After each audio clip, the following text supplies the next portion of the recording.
Eh bien, moi je m'appelle Yves Nelson Prévost. Je suis arrivé en France à l'âge de 6 ans.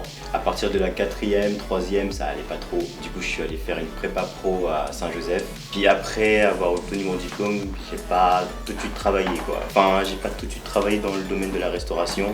Et j'ai fait des petits boulots par-ci par-là. J'ai commencé à nettoyer des ruisseaux. Je travaillais aussi une fois dans un restaurant pendant quelques semaines, puis c'est tout quoi. Puis ensuite, après avoir postulé chez Pôle emploi et avoir mis un CV, il y a Secret Chef qui m'ont repéré, ils m'ont appelé, puis quoi, 2-3 jours après, ils m'avaient trouvé une formation, ils m'avaient trouvé un restaurant et puis je commençais à travailler. Ce qui m'a le plus impressionné, c'est le monde qu'il y avait. Je me disais, mais comment je vais faire quoi? Je sais pas, genre, je me disais, ouais, j'étais pas trop sûr de moi quand j'ai commencé à travailler. Puis, franchement, mon collègue, il était là, il me rassurait. Il y a beaucoup de gens qui ont été derrière mon dos. Puis, je les remercie, franchement. Il y a mes parents, Secret Chef, et mon collègue.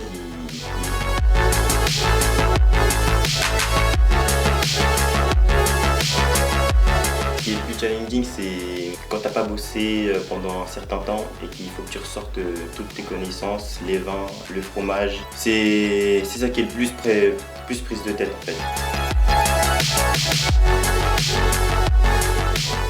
De voir les gens soudés en fait. Les clients qui venaient pas pendant le confinement, qui sortaient souvent mais qui venaient faire un tour dans la rue pour nous dire bonjour quand on venait faire le ménage. Et franchement, c'est ça qui m'a bluffé. Je pensais pas qu'il y aurait des clients aussi loyaux. Et puis dès qu'on a réouvert, les mêmes clients qui étaient venus nous dire bonjour pendant le confinement étaient là. 9 h du matin, ils étaient là, ils voulaient leur café. Je crois que c'est le fait d'être drôle en fait. Vous avez de l'humour, vous pouvez facilement travailler dans le service. Après, n'abusez pas non plus de votre humour parce que mais quelques blagues bien placées, vous avez toujours un client qui reviendra après quoi.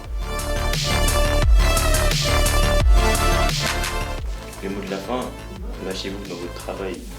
Genre c'est le seul moment où même quand vous ne vous sentirez pas bien, il y a toujours quelqu'un qui...